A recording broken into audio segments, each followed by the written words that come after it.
ఈ సమయంలో ఒక శ్రేష్టమైనటువంటి విశేషమైనటువంటి సంగతిని మనం ధ్యానం చేసుకుందాం. మానవుని యొక్క జీవితంలో ఆస్తులు సంపాదిస్తాడు, పేరు సంపాదిస్తాడు, ధనములు సంపాదిస్తాడు, లోకములు ఎన్నో సంపాదిస్తాడు. కానీ సంపాదించలేనటువంటి స్థలం ఒకటి ఉంది, అది దేవుని హృదయం. కాబట్టి దేవుని హృదయంలో మనం ఏమి చేయాలంటే స్థానాన్ని సంపాదించాలి.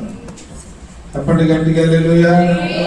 ఎక్కడ స్థలం సంపాదించాలి? మనము దేవుని హృదయములో మనం చోటును సంపాదించుకోవాలి. అలా సంపాదించుకోవాలంటే మనం ఏమి చేయాలి అని అంటే ఆయనను బహుగా ప్రేమించాలి. ఏం చేయాలి చెప్పండి అందరూ? బహుగా. ఎవరిని ప్రేమించాలి? బంధువుల కంటే కూడా, రక్త సంబంధికుల కంటే కూడా, స్నేహితుల కంటే కూడా, మన శరీరం కంటే కూడా అత్యధికముగా దేవుని మనం ఏం చేయాలంటే ప్రేమించాలి. ఇలాగ దేవుని మనము ప్రేమిస్తే తప్పనిసరిగా ఆయన హృదయంలో మనకు స్థలం దొరుకుతుంది. లోకంలో మనకు స్థలం లేదు. ప్రభు అయిన యేసుక్రీస్తు సస్యనుడిగా ఈ లోకంలోకి వచ్చినప్పుడు మనుషులకు స్థలం ఉంది. మనుష్య కుమారుడు తలదాచుకోవడానికి స్థలం లేదు. ఆయన పుట్టినప్పుడు ఎక్కడ పుట్టాడు? పశువుల పాకలో. మరి ఎక్కడ స్థలం లేదు ఆయనకు. సృష్టికర్తకు స్థలం లేదు.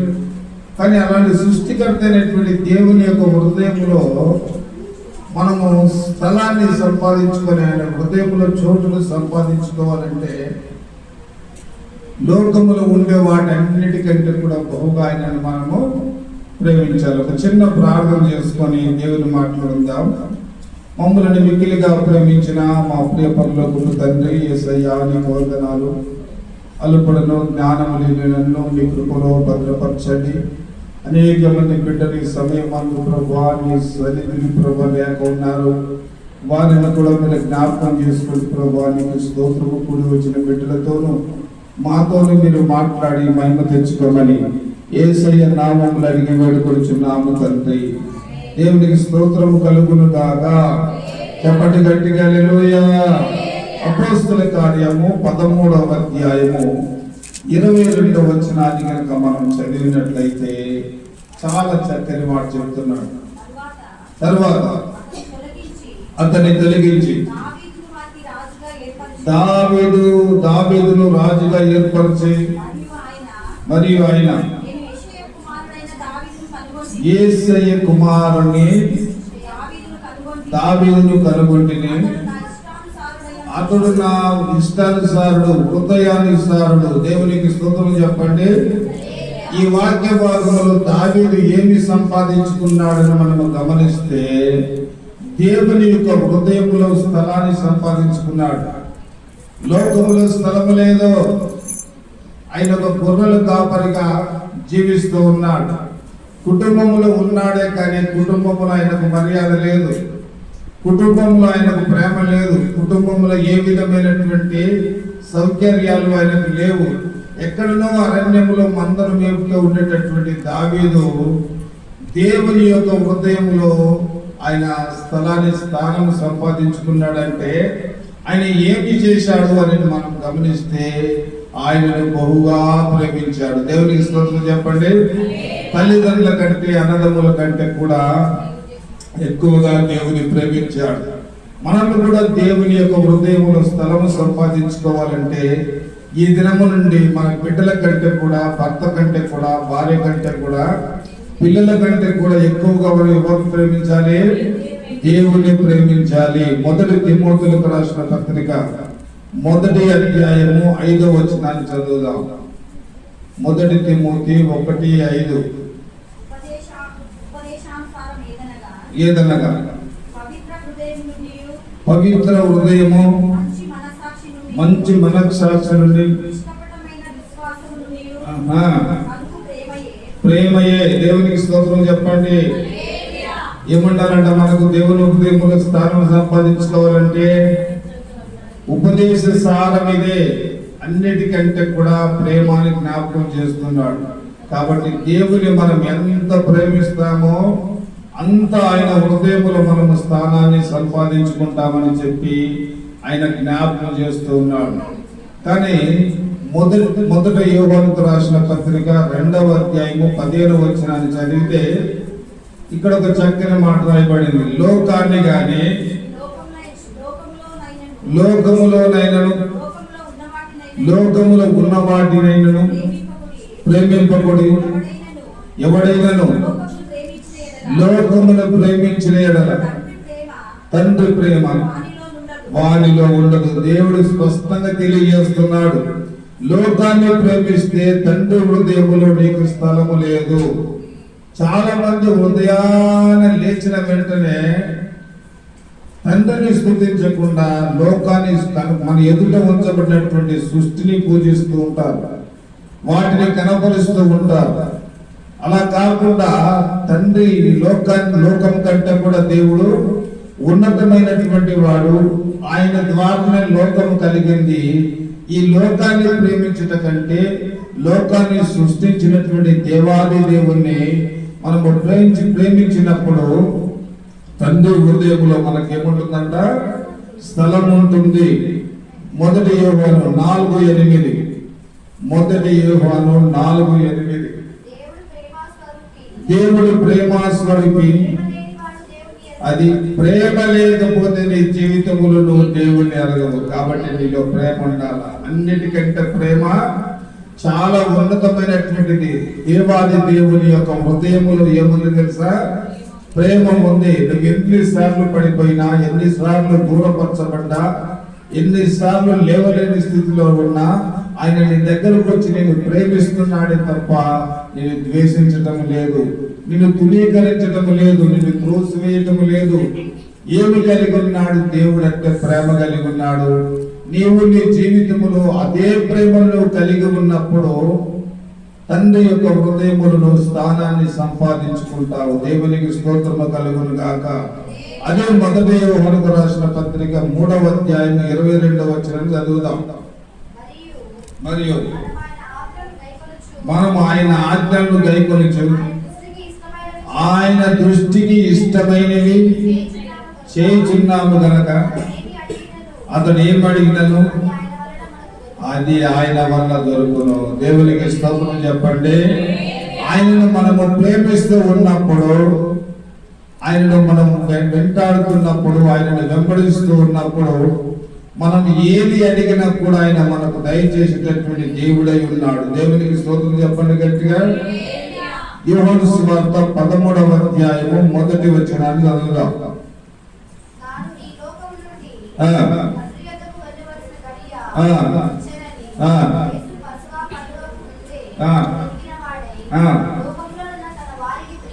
ఏం చేశాడంటే దేవుడు ఎప్పుడు కూడా ప్రేమిస్తూనే ఉన్నాడు. అంతము వరకు మనుషులు మనల్ని ఎంతగా ప్రేమించాడమ్మా? ఈరోజు మనిషిని ఎంతవరకు ప్రేమిస్తాడంటే పెద్దవారు చెప్పేవారు, బెల్లం ఉన్నంతసేపే ఈగలు అనేటటువంటి ఆ బెల్లం చుట్టూ వాలుతూ ఉంటాయి. ఆ బెల్లం నుండి కరిగిపోయింది, తీసివేయబడింది అనుకో, ఎవరు ఒక విధంగా గమనిస్తే పచ్చగా ఉండేటటువంటి వృక్షంలోనే పక్షులు పోయి చేరతాయి. ఎందుకంటే అది పచ్చగా ఉంది, వాటికి నివసించడానికి నివాస స్థలం బాగుంది. కాబట్టి అది ఎండిపోయింది, చెట్టు ఎండిపోయింది అనుకో, ఏ పక్షి కూడా ఆ చెట్టు వద్దకు వెళ్ళదు, ఆ చెట్లు గూడు కట్టుకోదు. అదే ప్రకారంగా దేవుడు ఏమై ఉన్నాడంటే ఆయన ప్రేమై ఉన్నాడు. ఆయన ఎల్లప్పుడూ యుగాంతము వరకు మనల్ని ప్రేమిస్తూనే ఉన్నాడు.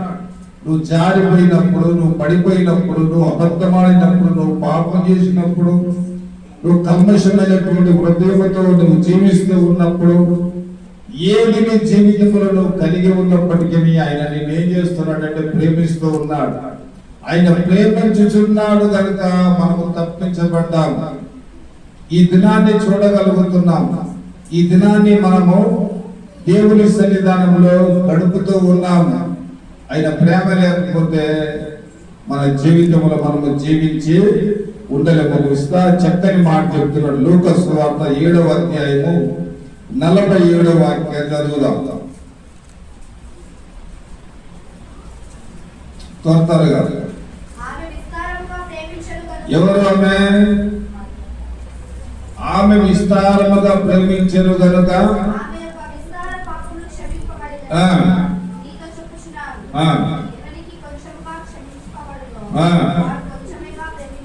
ఆమె విస్తారమైనటువంటి పాపములు ఆమె వచ్చినప్పటి నుండి దేవుని కనపరుస్తూ ఉంది. ఒక పాపాత్మరాలైన స్త్రీ అని జ్ఞాపకం చేస్తూ ఆమె యేసు పాదాలు పట్టుకున్నది, కన్నీరు కారుస్తుంది, రోధిస్తుంది, విలపిస్తుంది. తాను చేసిన ప్రతి పాపాన్ని కూడా ఆ కన్నీటి ద్వారా పశ్చాత్తాపడుతూ వచ్చింది. ఇది చూసినటువంటి ప్రభు అంటాడు, విస్తారమైన నీ పాపములు క్షమించబడ్డాయి. పాపములు క్షమించడానికి మనిషి కుమారునికి అధికారము కలదు. దేవునికి స్తోత్రం చెప్పండి. కాబట్టి దేవాది దేవుడైనటువంటి మనము దేవుని హృదయములో స్థానము సంపాదించుకోవాలంటే మొట్టమొదటిగా ఆయనను బహుగా ప్రేమించాలి. ఏం చేయాలి చెప్పండి? బహుగా ప్రేమించాలి. ఎవరికంటే? లోకములో తల్లిదండ్రుల కంటే, భార్య భర్తల కంటే, పిల్లల కంటే, లోకములో ఉండే వాటి అన్నిటికంటే కూడా దేవుని ఎక్కువగా ప్రేమిస్తే తప్పనిసరిగా దేవుడు ఏం చేస్తాడు? తన హృదయంలో మనకు స్థానాన్ని కలగజేస్తాడు. రెండవ విషయాన్ని జ్ఞాపకం చేస్తున్నాం. మార్కు సువార్త 9వ అధ్యాయము 23వ వాక్యం.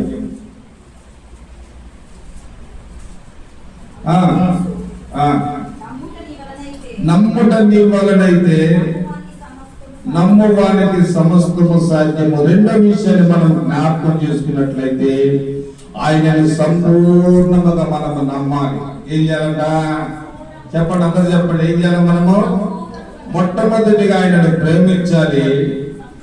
రెండోదిగా సంపూర్ణముగా మనము ఆయనను నమ్మాలి. యోహాను సువార్త 11వ అధ్యాయము 21వ వచనాన్ని చదువుదాం.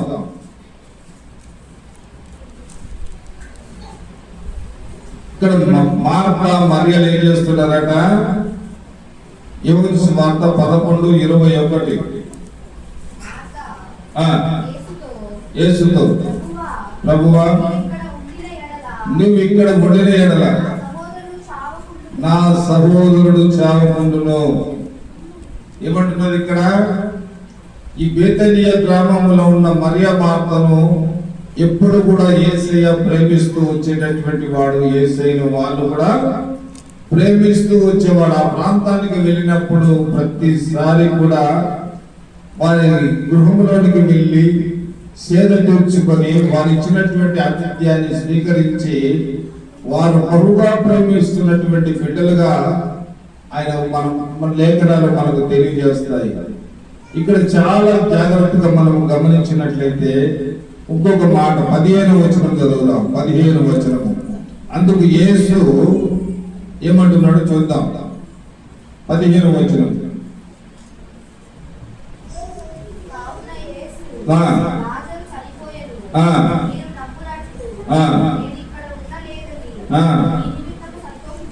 ఏం చేస్తున్నాడు? అందుకే యేసు ప్రేమించారు. దేవునికి స్తోత్రం చెప్పండి. ఇది మరణకరమైనటువంటి స్థితిలో మరణకరమైనటువంటి వ్యాధితో చనిపోలేదు. ఈ మరణం ఎందుకు వచ్చిందంటే దేవుని మహిమ కొరకే ఇది మరణం వచ్చిందని చెప్పి ఆయన సంతోషిస్తూ ఉన్నాడు. దేవునికి స్తోత్రం చెప్పండి గట్టిగా. ఆయన అద్భుతము ఆశ్చర్య కార్యాలు చేస్తాడని చెప్పి వీరు ఇరువురు కూడా ఏం చేశారంటే నమ్మారు. మీరు నమ్మకం మాత్రం ఉంచండి. ఏం జరుగుతుంది? అద్భుతము జరుగుతుంది. ఇరుగు పొరుగు వారు అన్నారు సమాధి మూయబడింది, ఇప్పటికి 4 రోజులు అవుతుంది, దుర్వాసన వస్తుంది. నమ్మట నీ వలనైతే నమ్మవానికి సమస్తము సభ్యులు. నమ్మకము మాత్రం ఉంచండి, కార్యసిద్ధి కలగ చేసే దేవుడు కార్యం జరిగిస్తాడని చెప్పి ఆశ్చర్యకరంగా వారు నమ్మిన వెంటనే లాజరును దేవుడు లేపాడు. దేవునికి స్తోత్రం చెప్పండి. నీ విశ్వాస జీవితంలో, నీ కుటుంబంలో నీకు ఏది కావాలా, ఏది అవసరత ఉన్నదో దానిని దేవుని దగ్గర నేను పొందుకున్నానని నమ్ము. నీలో ఏ విధమైనటువంటి డౌట్ లేకుండా, అనుమానము లేకుండా నువ్వు ఉన్న చెట్టుని కళ్ళు మూసుకొని, ప్రభువా నా జీవితంలో నాయన, నా బ్రతుకులో, నా కుటుంబంలో ఈ కార్యము చేస్తున్నావని నేను నమ్ముతున్నానని చెప్పి నువ్వు నమ్ము. తప్పనిసరిగా దేవుడు నీ కుటుంబంలో నీ పక్షాన ఉండి ఆ కార్యాన్ని జరిగిస్తాడు. రెండోదిగా దేవుని హృదయంలో స్థానము సంపాదించాలంటే మనం ఏం చేయాలంట? ఆయన్ని మనము సంపూర్ణముగా నమ్మాలి. ఏవి గ్రంథం ఒకసారి చూద్దామా? ఏమి ఏమంటున్నాడు చూద్దాం. 1వ అధ్యాయం 21, 22 వచనాలు. ఏబు గ్రంథము 1వ అధ్యాయం 21, 22.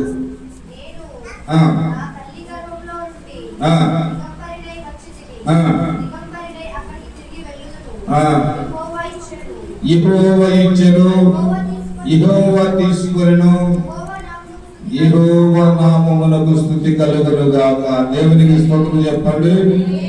ఏబు ఆయన ఏం చేశాడంటే యేసయ్యను నమ్మాడు. నష్టము కలిగినా, కష్టం వచ్చినా, బాధలు వచ్చినా ఏం చేశాడు ఆయన? దేవుని నమ్మాడు. 42వ అధ్యాయం 12వ వచనములో ఆయన నమ్మకమైంది. చూడండి, చదవండి. 42వ అధ్యాయం 12వ వచనం చదువు.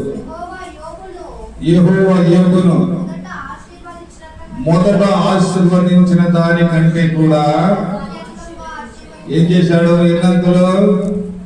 ఎన్నంతలమ్మా?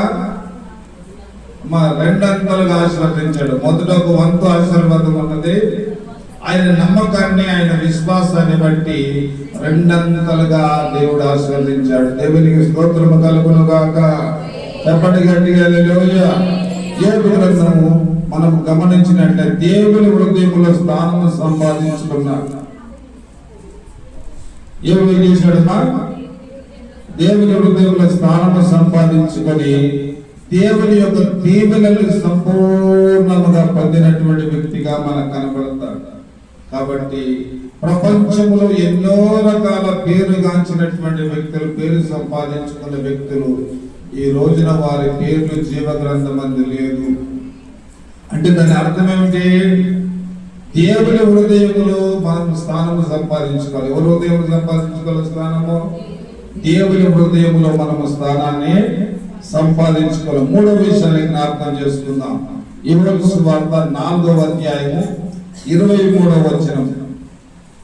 యోహాను సువార్త 4వ అధ్యాయం 23వ వచనం.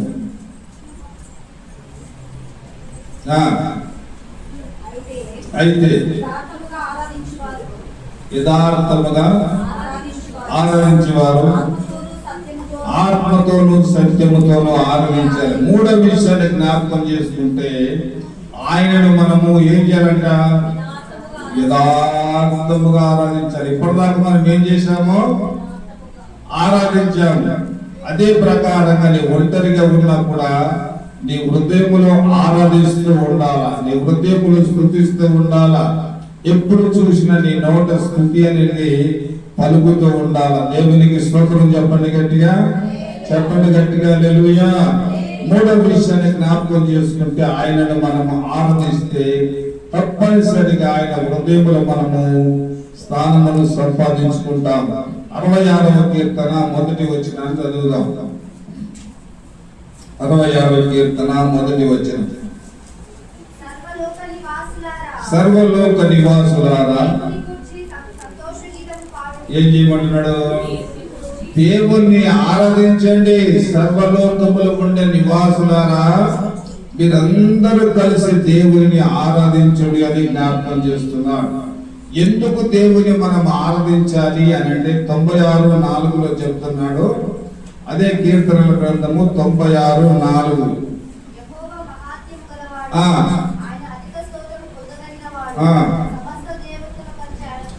పూజనీయుడు, పూజింపదగినవాడు, ఆయన పూజింపదగినటువంటి వాడు. కెరూబులు, కెరూబులు, పరిశుద్ధ దూతలు, 24 మంది పెద్దలు, కోట్ల కొలది దేవదూతల చేత పరిశుద్ధుడు పరిశుద్ధుడు పరిశుద్ధుడు పరిశుద్ధుడు అని గాన ప్రతిగానముల చేత ఆయన కొనియాడబడుచున్న పూజనీయుడు. దేవునికి స్తోత్రం చెప్పండి. ఆయన ఎక్కడ వసిస్తున్నాడంటే సమీపించరాని తేజస్సులు, సూర్యుని కంటే కూడా ఒక ఉన్నతమైనటువంటి తేజస్సు కలిగినటువంటి స్థలంలో ఆయన నివసిస్తూ ఉన్నాడు. దేవునికి స్తోత్రం చెప్పండి. కాబట్టి దేవుని మనం ఏం చేయాలంటే ఆరాధించాలి. 147 కీర్తన 1వ వచనాన్ని చూస్తే స్తుతించడం మంచిది అంటున్నాడు. ఎవరిని స్తుతించుట? యెహోవాను స్తుతించడం మంచిది. దేవుని మనం ఏం చేయాలంటే ఆరాధించుట మంచిదని జ్ఞాపకం చేస్తున్నాడు. ఎబ్రీయులకు రాసిన పత్రిక 13వ అధ్యాయము 17వ వచనములో చాలా చక్కని మాట చూద్దాం. 13-15 ఎబ్రీయులు 13-15. కాబట్టి దేవునికి ఎల్లప్పుడూ స్తుతియాగము చేయుదుము. దేవునికి స్తోత్రం చెప్పండి. ఎల్లప్పుడూ, కేవలం ఒక ఆదివారము, శుక్రవారము, బుధవారము కాదు, ఎల్లప్పుడు ఈ లోకములను జీవించిన జీవిత కాలం అంతా కూడా ఎల్లప్పుడు ఆయనను మనం స్తుతించాలి. దేవునికి స్తోత్రం చెప్పండి. ఆయనను మనం ఆరాధించాలి. ఆయన నామాన్ని మనం ఎల్లప్పుడూ కనపరచాలి. పరలోకములో కూడా ఆయనను ఆరాధిస్తున్నారు. ప్రకటన గ్రంథము 5వ అధ్యాయము 12వ వచనము నుండి 15 వచనాల వరకు మనం చదివినట్లయితే అక్కడ దేవాది దేవుని ఏం చేస్తున్నారో చెప్తున్నాడు. చదవండి.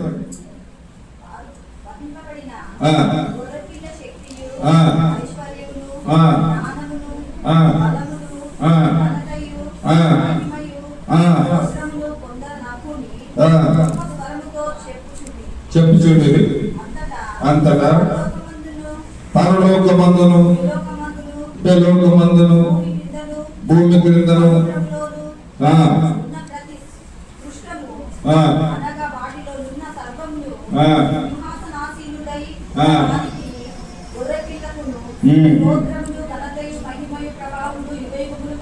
యుగ యుగములు కలుగును గాక. స్తోత్రము, ఘనత, ప్రభావము యుగ యుగములు కలుగును గాక అని చెప్పి పరలోకములు కూడా ఆయనను ఆరాధిస్తున్నారు. దేవునికి స్తోత్రం చెప్పండి. ఏ మంచి లేదు మనలో. మనల్ని దేవుడు ప్రేమించాడు. సజీవులుగా మనం ఈ లోకములో బ్రతకడానికి దేవుని కొరకు మనం ఏ పాట పడుతున్నాం, దేవుని కొరకు మనం ఏ పని చేస్తున్నాం, అయినప్పటికీ కూడా దేవుడు మనల్ని ఏం చేస్తున్నాడంటే ఆయన ప్రేమిస్తూ ఉన్నాడు. కాబట్టి ఆయన హృదయంలో స్థలమును సంపాదించుకోవాలంటే దేవుని మనం ఏం చేయాలమ్మా? ఆరాధించాలా. ఏం చేయాలి చెప్పండి? ఆరాధించాలా. ఆరాధించాలా. మొట్టమొదటికి చెప్పండి ఏం చేయాలా? దేవుని ప్రేమించాలా. ఎవరికంటే? లోకములో ఉన్న వారందరికంటే దేవుని ప్రేమించాలి. అలా ప్రేమించకపోతే మన బిడ్డలను, మన భర్తను, మన లోకములో ఉండే భార్యను, లేకుంటే పిల్లలను, స్నేహితులను, బంధువులను ఎక్కువగా గాఢంగా ప్రేమిస్తే, అలా ప్రేమించినటువంటి దినకరణయ్య గారు వాళ్ళ మనమరాల్ని బాగా ప్రేమించేవాడంట. కొన్ని సమయాలలో కూడా ప్రార్థనకు కూడా ఆయన విడిచిపెట్టి కూడా ప్రార్థన సమయం విడిచిపెట్టి ఆమెను ప్రేమించేవాడు. కొన్ని రోజుల తర్వాత ఏమైపోయిందంటే ప్రభు పిలుచుకున్నాడు ఆయన. ఆ తర్వాత కొన్ని రోజులు ఏం చేశాడు? బాగా ఏడ్చాడు, ప్రార్థన మారుకున్నాడు. అప్పుడు దేవుడు ఆయనతో మాట్లాడాడు. దేవుడు మాట్లాడిన తర్వాత తిరిగి ఆయన ఆత్మ ద్వారా నడిపించబడి తిరిగి ఆయన సేవ ప్రారంభించినట్లుగా పుస్తకాలను నేను చదివాను. దేవునికి స్తోత్రము కలుగును గాక. కానీ లోకములో ఉండే వాటిని అన్నిటికంటే కూడా దేవుని మనము అత్యధికముగా మనము ప్రేమించాలా, ఆయనను నమ్మాలా, ఆయనను ఆరాధించాలా. 4వ విషయాన్ని జ్ఞాపకం చేసుకుందాం. ఆయన చిత్తాన్ని జరిగించాలి. ఎబ్రీయులకు రాసిన పత్రిక 7వ అధ్యాయము 18వ వాక్యం.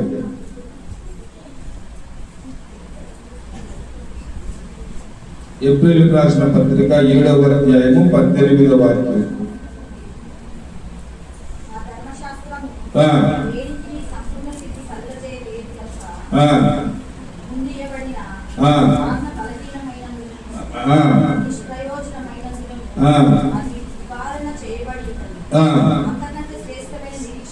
దాని వెంట ప్రవేశపెట్టబడింది. దాని ద్వారా దేవుని యొద్దకు మనము చేరుచున్నాము. ఏం చేస్తున్నమాట? దేవుని యొక్క చిత్తాన్ని మనము జరిగించాలి. ఇక్కడ అపోస్తులైనటువంటి పౌలు అదే జ్ఞాపకం చేస్తున్నాడు. దేవుని చిత్తాన్ని ఈ రకంగా మీరు జరిగించాలి. ఇప్పుడు చూశాము మనము అపోస్తులు 13:22లో దావీదు ఆయన చిత్తాన్ని ఏం చేశాడంట? నెరవేర్చాడు.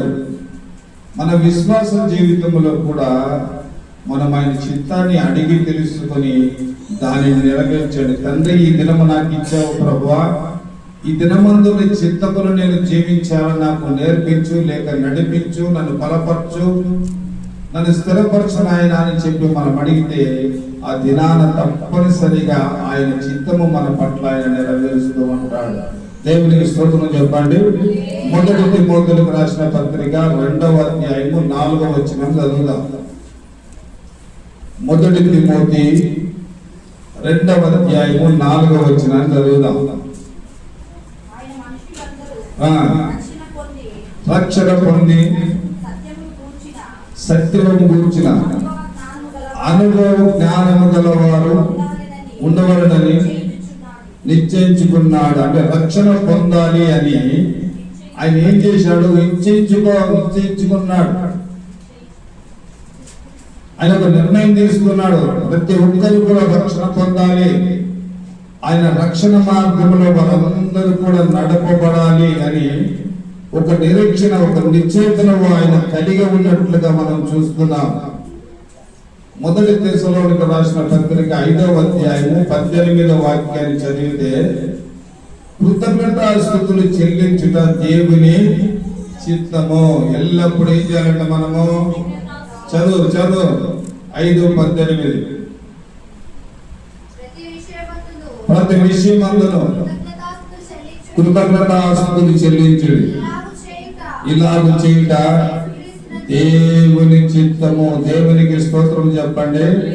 ఇప్పుడు ఎందుకు కృతజ్ఞతాస్తుతి? మన నోటి ఎందుకు స్తుతి ఉండాలా?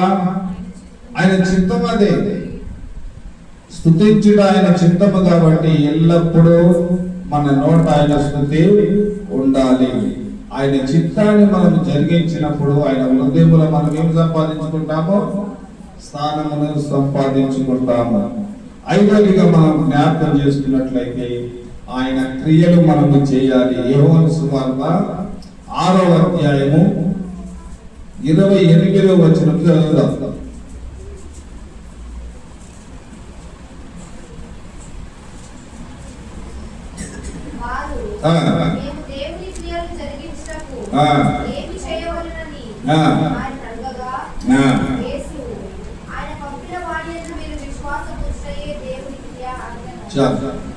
ఆయన పంపిన వాని యందు విశ్వాసం ఉంచుటయే దేవుని క్రియ. దేవునికి స్తోత్రం చెప్పండి. ఆయన క్రియలు మనము చేయాలి. ఇప్పటిదాకా మనం విన్నాము. ఏం విన్నాము? ఆయనను స్తుతించాలా, గణపరచాలా, ఆయనను ఆరాధించాలా, ఆయన సువార్తను లోకమంతా కూడా మనం ఏం చేయాలంటే ప్రకటన చేయాలి.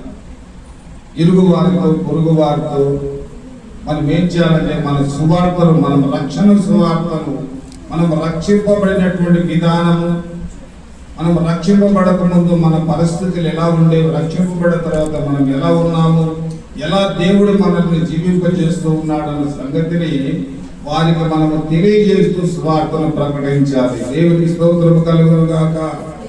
చెప్పండి గట్టిగా హల్లెలూయా. యోహాను సువార్త 7వ అధ్యాయము 53వ వచనాన్ని చదువుతాం. యోహాను సువార్త 7వ అధ్యాయము 53వ వచనం.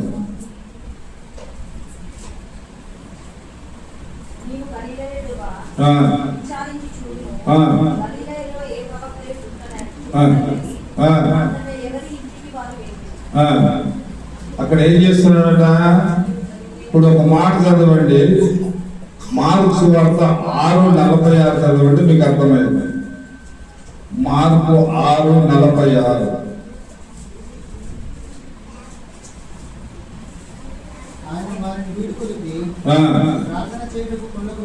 అది ప్రార్థించుట. ఆయన చిత్తం ఏంటి చెప్పండి? ఆయన చిత్తం ఏంటి ఇప్పుడు చెప్పండి? ఆయన క్రియలు చేయాలంటే ఆయన ఏమి చేసేవాడంట? ఆయన ప్రార్థించుటకు కొండకు వెళ్ళాను. రాత్రంతా కూడా ప్రార్థన చేశాడు. పగలంతా తండ్రిని గురించి సువార్త ప్రకటించాడు. రోగులను స్వస్థపరిచాడు, దెయ్యములను వెళ్ళిగొట్టాడు, చంద్ర రోగులను బాగుపరిచాడు, దురాత్మల పీడితులను ఏం చేశాడు? విడుదల చేశాడు. ఎన్నో కార్యాలు చేశాడు. దానికి ముందుగా ఏం చేశాడంటే ప్రార్థన చేశాడు. ఈ రోజున ఎంతమంది ఉదయాన్నే లేచి ప్రార్థన చేశారమ్మా? ఎంతమంది? ఈరోజు ఉదయాన్నే చీకటితోనే ప్రార్థన చేయాలి. ప్రతి ఒక్కరు కూడా ప్రార్థన చేయాలి. ప్రార్థనలో మనం ఎంత ప్రార్థనలో ఉంటామో అంత దేవుడు మన పట్ల కార్యం చేస్తాడు. దేవునికి స్తోత్రం చెప్పండి. ఆయన క్రియలు జరిగించుట అనగా ప్రార్థించుట. దేవునికి స్తోత్రం చెప్పండి గట్టిగా. ప్రార్థించుట. రెండవ విషయం లూకా 22:39. లూకా 22:39.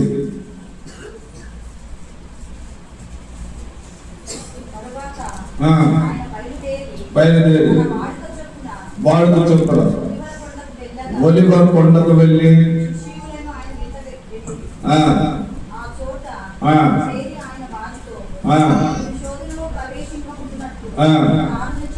అది శోధనలో పడకుండా మనం ఉండాలా. శోధనను తప్పించుకోవాలి అంటే తప్పనిసరిగా మనము ప్రార్థన చేయాలి. శోధనలో పడకముందు తప్పించబడేటట్లు ప్రార్థన చేయాలి. కానీ చాలా మంది క్రైస్తవులు ఎలా ఉన్నారంటే శోధనలో పడ్డాక ప్రార్థన చేస్తారు. దేవుడు ముందే చెప్పాడు, మీకు శోధనలు రాబోతాయి. ఆ శోధనలో పడకుండా మెలకువగా ఉండి ప్రార్థన చేయమంటే మనం ఏం చేస్తాము? అప్పుడు ప్రార్థన చేయము. శోధనలోనికి వెళ్ళిన తర్వాత అప్పుడు మనం ప్రార్థన చేస్తాం. దేవునికి స్తోత్రము కలుగును గాక. మత్తయి సువార్త 15:32 వాక్యాన్ని చదువుదాం. మత్తయి సువార్త 15:32.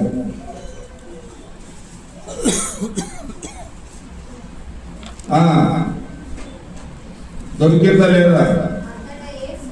అంతటా యేసు ఆ శిశువులను పిలిచి, ఈ జనులు నేటికి 3 దినముల నుండి నా వద్ద ఉన్నారు, వారికి తినడానికి ఏమీ లేదు కనుక వారి మీద కనికరపడి ఇప్పుడేం చేద్దాం? వారిని ఆదరించాలా. ఇతరులను ఆదరించుట దేవుని చిత్తము లేక దేవుని క్రియ.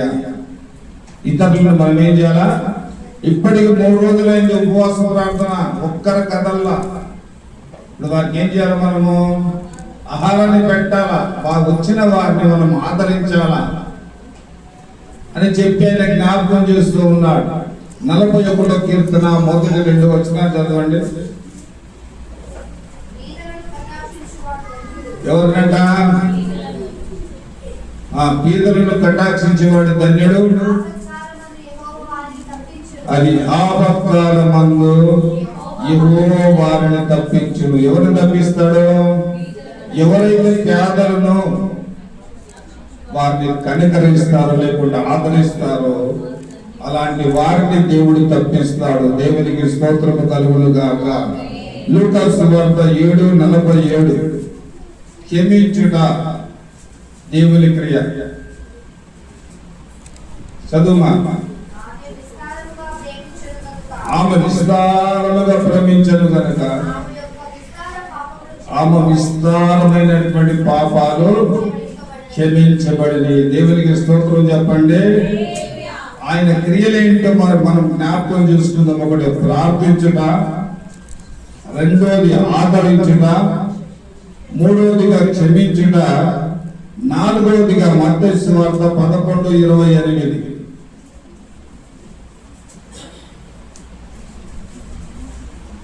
మత్తయి సువార్త 11:28.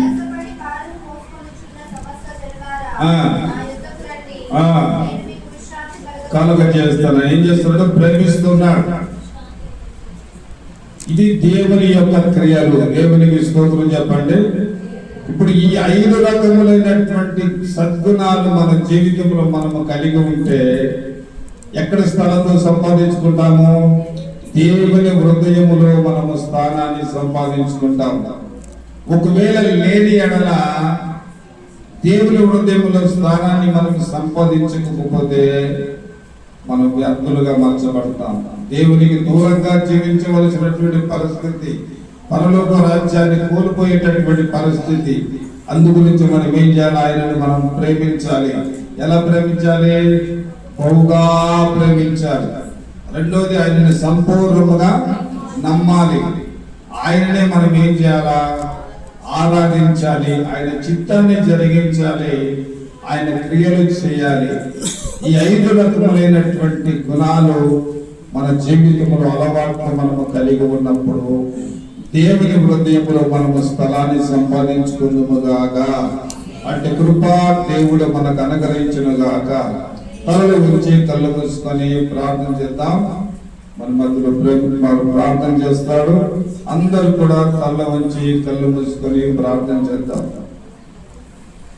సకల ఆశీర్వాదాల కారణభూతుడైన యేసుక్రీస్తు ప్రభువా, మహోన్నతుడా, మా రాజా, సర్వాధికారి అయిన దేవ, నిరంతరం పరిశుద్ధులను ఆరాధింపబడుతున్న మా ఆరాధికుడా, పరాన్ తేజస్సులో ప్రభా, ఆకాశం నా సింహాసనము, భూమి నా పాదకములో ఇచ్చిన దేవ, ప్రభా, మా యొక్క తండ్రి, మా యొక్క దేవుడు, మా యొక్క ప్రభువుడవు ప్రభా, మా యొక్క సమస్తము నీవే తండ్రి.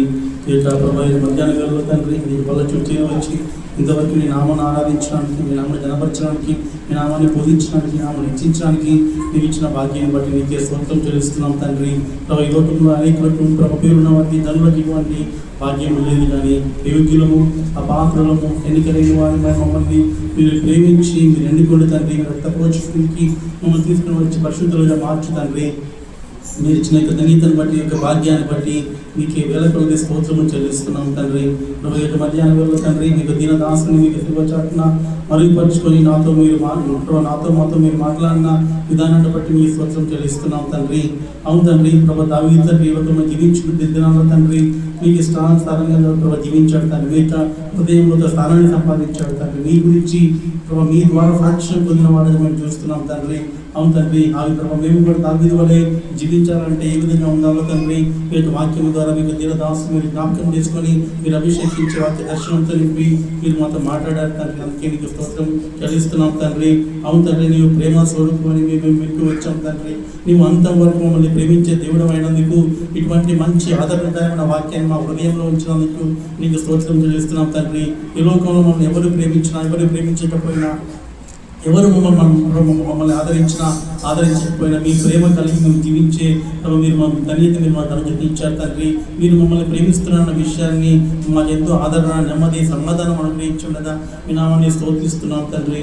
ప్రభు, అంత మాత్రమే కాకుండా తండ్రి బహుగా ప్రేమించాలని మీరు మాతో మాట్లాడుతూ వచ్చారు తండ్రి.